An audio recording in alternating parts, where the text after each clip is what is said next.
Week 21 is here. We are surely in the fantasy playoffs by now. Let's take a look at the week, the streaming options, how we attack the week to get the most out of it for fantasy basketball. Michael Bolton. Thanks, Josh. It's Michael Bolton here, and it's time for another episode of the Locked On Fantasy Basketball Podcast. Let's get to it. Let's get to it, indeed. You are Locked On Fantasy Basketball, your daily fantasy basketball podcast, part of the Locked On Podcast Network.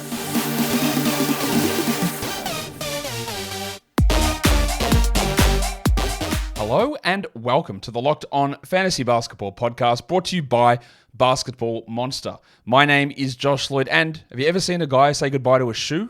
I'm also the lead fantasy analyst at basketballmonster.com, and you can find me on Twitter, as always, at redrock_bball, on TikTok at redrock_bball, and on Instagram at Locked On Fantasy Basketball. Today's episode is brought to you by LinkedIn. LinkedIn Jobs helps you find the qualified candidates that you want to talk to faster. Post your job for free at linkedin.com/LockedOnNBA. That is linkedin.com/LockedOnNBA to post your job for free. Terms and conditions apply. Thank you also for making Locked On Fantasy Basketball your first listen every day. We are free. And we are double banging on all platforms. Hit the thumbs up, leave your comments down below, subscribe, notification bell. All that stuff is going to be the key that gets you a fantasy championship, and this might be your finals week. It is the finals week for the Locked On Fantasy Basketball Bowl. It's the final week for Industry Pickup. It's a final week for a lot of you because this, I believe, is the right time to be ending your leagues. Yes, there's been some annoyance looking at you, Utah, looking at you, Memphis, since the start of January, basically. But as a general rule, there hasn't been gigantic shenaniganizing. We've even had DeAndre Ayton and Anthony Simons playing 40 minutes a night over the last week. Now, who knows what happens next week, but it's been probably a little bit worse, I would say, than last week, marginally, but not massively different. And when we compare and contrast what happens week 20, week 21 versus what's going to happen week 23, week 24, I think it's going to be a pretty stark difference. Let's take a look at the schedule for the week. A quick reminder that this is the last week where it is just all systems go, stream every day. Because after this week, for whatever reason, the NBA just went, those balanced schedules, I heard you loved them, they're done. We're going 12, zeros, 15, 1. It's all over the shop for the 3 weeks after week 21. So we're in this period, like I said, the playoffs that we ran, or that I suggested to run, would always go with these 3 weeks, and they were all, every single day has been streamable. But this is the last week of that. So what happens? What's the game breakdown? On Monday, we've got 8 games on. Tuesday 5, Wednesday 8, Thursday 7, Friday 8, Saturday 8, and Sunday 6. Pretty nice. Sets up pretty well. We can stream every day. The difference with this week is it is a little bit more low volume. It's not massively low volume compared to last week, but it is a little bit more low volume compared to last week. We've got 12 teams that play 4 games for the week. Boston, Cleveland, Detroit, Golden State, Indiana, Miami, Minnesota, the Pelicans, the Sixers, the Blazers, the Kings, and the Jazz all play 4 games for this week. So they've got the advantage. Those 12 4-game teams have the advantage this week. We have 16 teams that play 3 games. Atlanta, Brooklyn, Chicago, Denver, Houston, the Clippers, the Lakers, the Grizzlies, Bucks, Knicks, Thunder, Magic, Suns, Spurs, Raptors, and Wizards have 3 games this week. And then, as we've been talking about all year, the Hornets and the Mavericks have 2 games this week. Disastrous situation to have 2 games in potentially your finals week. Could be the first week of your playoffs. But this is why I did not like Luka Doncic as a top 5 pick. I had him projected 4th, I think, on per game numbers, but I didn't want to take him that spot because I didn't want a 2-game week when there were other equivalent players around. That's why I would push LaMelo Ball down, which was fortuitous for me because I was pretty big on LaMelo's per game numbers, but I wasn't interested because of a 2-game week. I definitely didn't want to take Kyrie and LaMelo back-to-back or Kyrie and AD back-to-back because of the 2-game weeks. And these are things that I think I'll look at it when we do it next year and look at those schedule things, but also just paying a little bit more attention to also when the games are played versus being so calendrical, which is, again, a word I've made up, but like basing it on what happens Monday to Sunday, that's the only important thing, which it really isn't. I think we can get a little bit more granular in terms of looking at more chunky stuff during weeks, but that's an off-season discussion for me to have with myself as I sit in a dark room and contemplate dropping Daniel Gafford. Let's look at how we stream in. What are our stream goals for this week? We're all going to have stream goals, surely. So what are we searching for when we're streaming in the stream zone? Big stream fan. We're always looking for a +2. So when we make an ad, we're looking to get 2 extra games from that position. So it's all well and good to say, well, this guy stinks, I'm dropping him. But if he plays today, what are you gaining out of it? You might get a marginal increase, but as a general rule, to reduce variance also, just getting more games in helps you out more. Like, very hard to judge what's going to happen with someone. Let's say, I don't know, I'll just pick, like someone who just is a good shooter, then randomly just shoots. I'll just pick the name out of Davis Bertans. That, you know, if you get them for 4 games and you expect them to shoot 40%, but if you try and switch them in for 1 game and they go 1 of 11, then like, what do? It doesn't have any sort of hope to balance itself out. We're always searching for a +2 per roster slot. That's your best case scenario. In fact, it's basically impossible to get more than a +2 per roster slot per ad. You really can't do it during a week. The only times you ever can sort of do that is when you're in a situation where you've got a 5-game team and a 2-game team during the same week. Then you can get a +3, but that doesn't exist for us. So again, the default setting is using 4 waiver ads, and especially if this is your final week, consider using 4 roster slots. This is all going to come down to your individual team and how it all looks. You can check all this out, projections on Basketball Monster, to set up which ones make sense, which guys getting 2 extra games makes sense over somebody else. Because volume is key. Someone might be a trash player. That might be Grant Williams, right? Grant Williams is a bad example because he only plays 2 games this week. Let's look at someone on one of those 4-game teams for the week. If I just bring that list back up. George Niang and the Cavs play 4 games, right? Is getting the extra in of Georgie Niang versus Brandon Miller's 2 games. Like, it's very obvious that you want Brandon Miller as a general rule, but double the volume. If Niang scores 12 points a game, that's 48 points. That means Miller needs to score 24 in each of those 2 games. If Niang hits 3 threes, that's 12 threes. Miller needs to hit 6 a game. Not going to happen. If Niang has 6 rebounds, that's 24 rebounds. Miller needs to get 12 a game. Like, these are very hard things to do. And that's a pretty extreme sort of an example. So volume does matter. But it's not just as simple as 2 games bad, 4 games good. It's not as simple as that. Shout out to George Orwell. The most that you can get with 1 slot this week is 5 games extra, +5. It's the most you can get with 1 roster slot. You've got a fringe Dallas Maverick, Charlotte Hornet, Bertans, Williams, Miller, Misic, Mann. Did I say Lively? Washington, Gafford, maybe? You can get rid of that player, and then you can Monday, Tuesday, back-to-back. You can double end them on Wednesday, Thursday. You can go again back-to-back Wednesday, Saturday, and then stream someone in Sunday. So you've used 4 ads, 1 roster spot, 7 games, as opposed to having only 2 games in that slot. That gives you a +5 games overall for the week, which is great. But depending on how your roster sets up currently, there are ways to be able to get 8 extra games using 4 roster slots and 4 ads. And I'm going to go through and explain how to do that. Again, this is not going to be possible for everybody, but I'll explain how to do that in a sec. Today's episode is brought to you by LinkedIn Jobs. When you are hiring for a small business, you want to find quality professionals that are right for your role. That is why you have to check out LinkedIn Jobs. LinkedIn Jobs helps you, or has the tools to help you find the right professionals for your team faster and for free. LinkedIn isn't just another job board. LinkedIn has got access to over 1 billion professionals. You can get your ad out in front of them, and that gives you access to these people that you wouldn't normally have through other sorts of job sites. Hiring is easy when you've got that many quality candidates. It's so easy, in fact, that 86% of small businesses get a qualified candidate within 24 hours.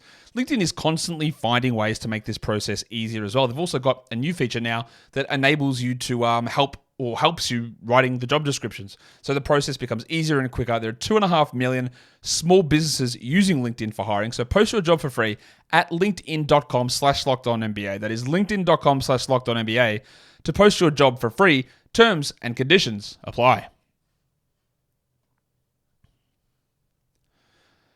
Okay, so what I was saying, right, is getting those extra +2 per slot 4 ads, 4 slots, +2 per slots, gives you 8 extra games versus the +5 you can get by just rotating through one roster spot.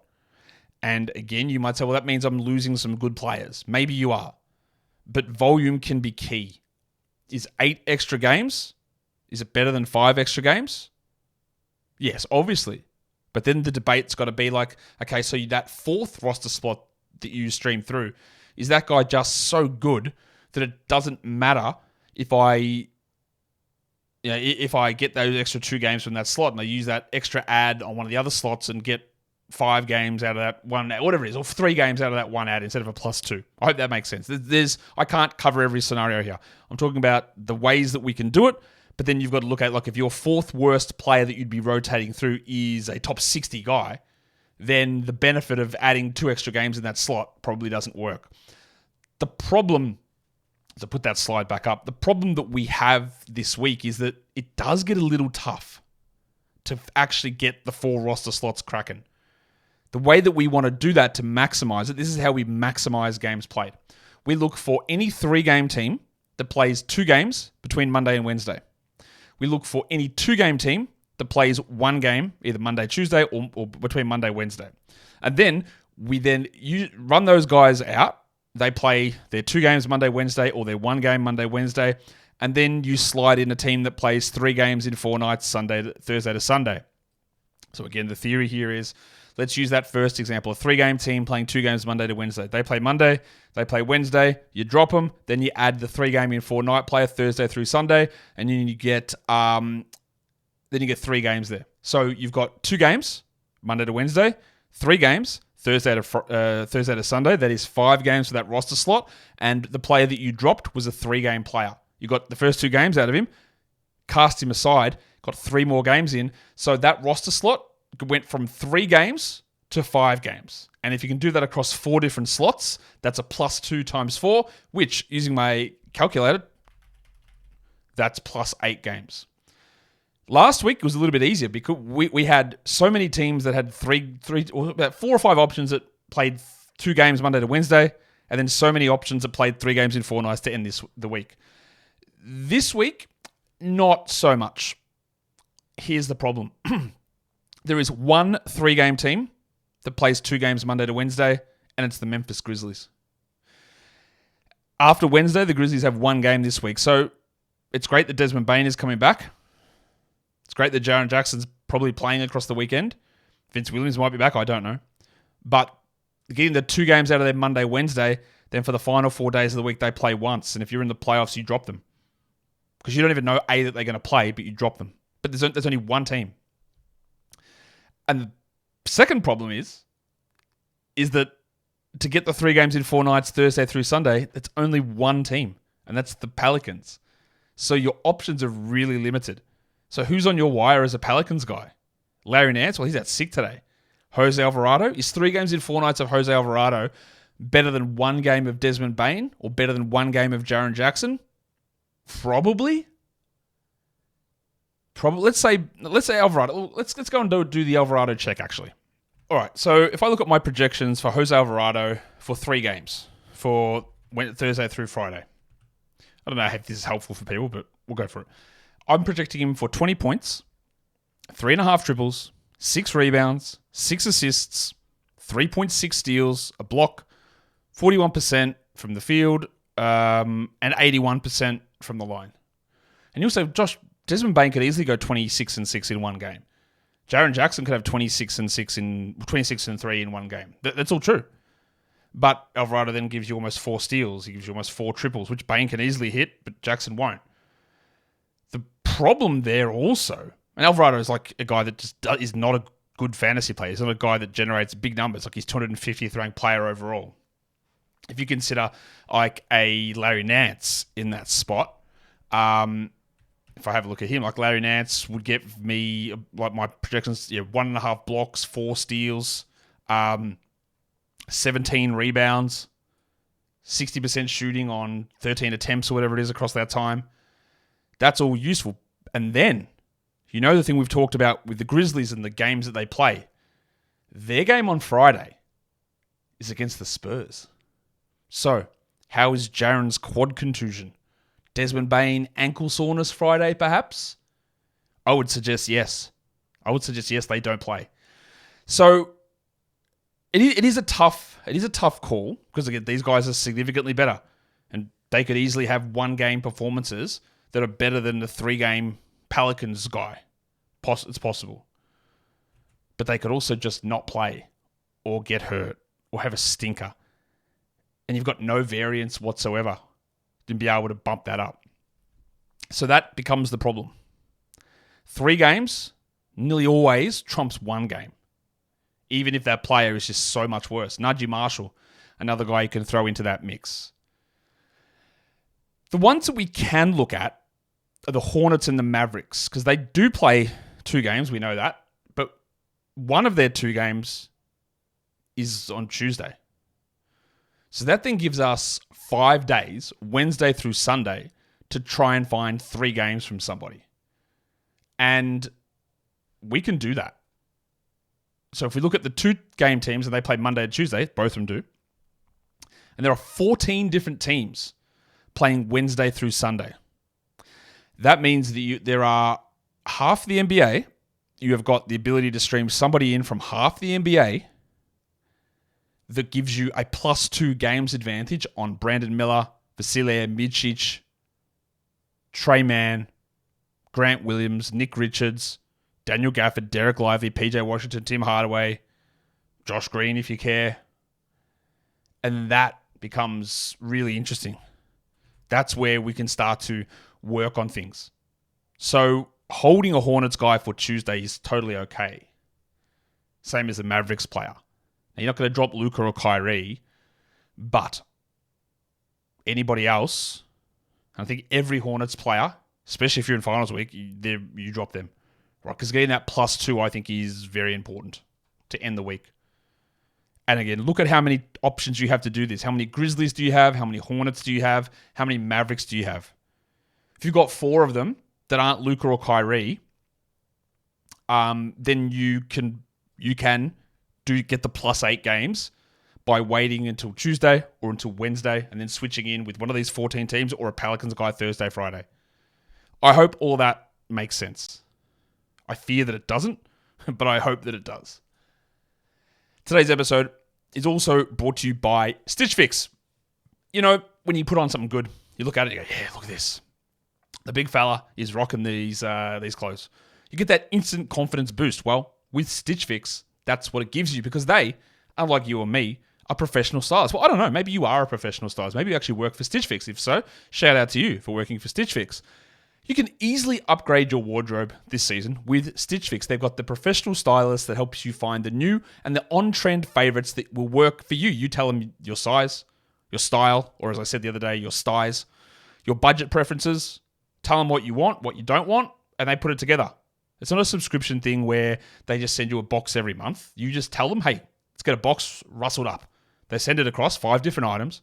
You take a look at them, and if by a miracle of God you don't like what they've sent through, well, shipping, returns, and exchanges are free, and they're always free. So you can just send that stuff back free of charge.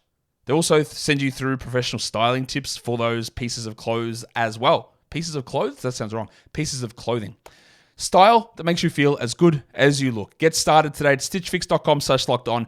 That is stitchfix.com/locked-on. stitchfix.com/locked-on. I do this whole show about week previews and schedules and schedule streaming. And honestly, I think it's the worst part of fantasy basketball. I just think and I know it turns off a lot of people. A lot of you will be, oh, that's how you play, mate. It's the advantage you get by streaming. Yes, it is the advantage you get by streaming, but once people understand the game, everyone does it. There's no advantage. And then it just comes to who happens to grab the guy at the right time with the right... I just think that is... I don't know. It's just a frustrating thing that all we focus on is, like I just said, getting 3 games of Jose Alvarado, it might be better than Jaren Jackson, which is an insane thing to say. It's an insane comment to make, but it's true. That's how crazy it is. And I wish, like I've said a million times, games cap was default, not waiver caps. And we weren't just trying to max out games. Skill, better than volume, I think. Oh well. Falling on deaf ears most of the time, but that's okay. 3-game in 4 nights schedule. We're just going to break this week up into chunks for you guys. We all love some chunk. Sunday through Wednesday, Boston, Detroit, Miami. You're going to hear those names a lot. They go 3 games in 4 nights, Boston, Detroit, Miami, of course. That's bad for Boston because it means that Porzingis is not going to play. It means Horford's going to sit one of them at least. And you're absolutely potentially in the firing line of Jalen or Jason or Derek or Drew sitting one of those games as well.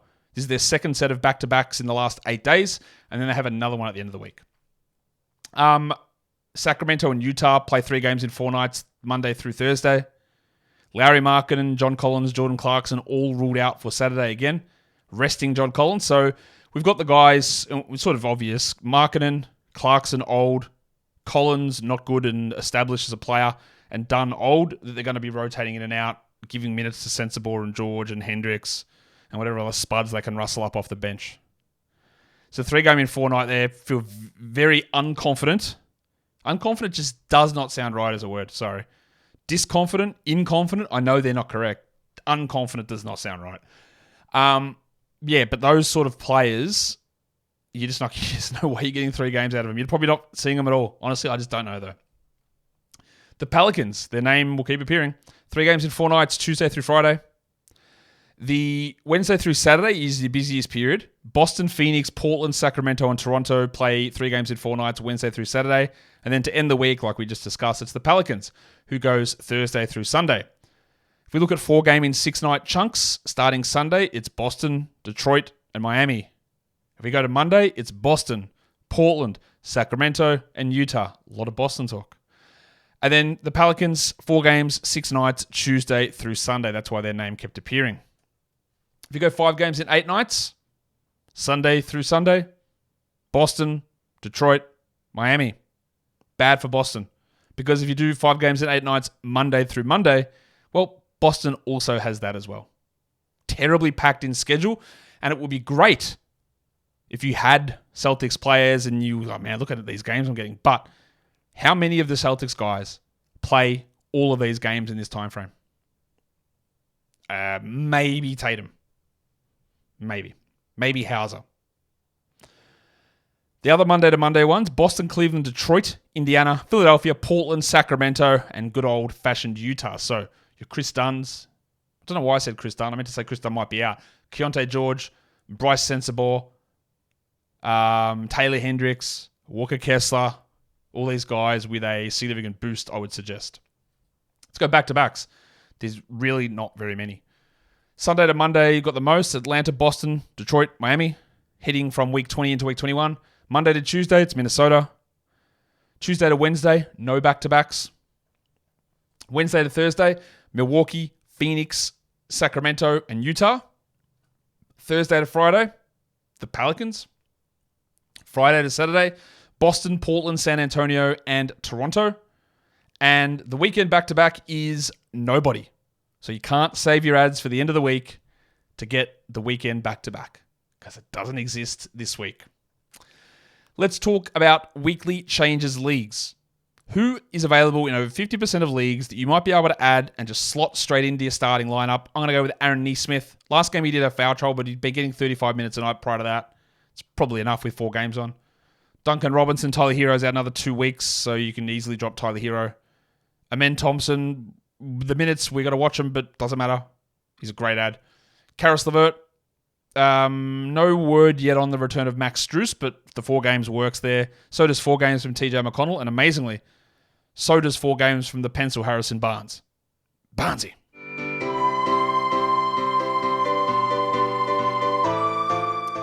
So yeah, we're talking about guys that are fringy, Duncan and Karras and TJ and Harrison, but the 4 games, with only 12 teams play 4 games, well, that gets us interested. So what about the 2 teams that play 2 games?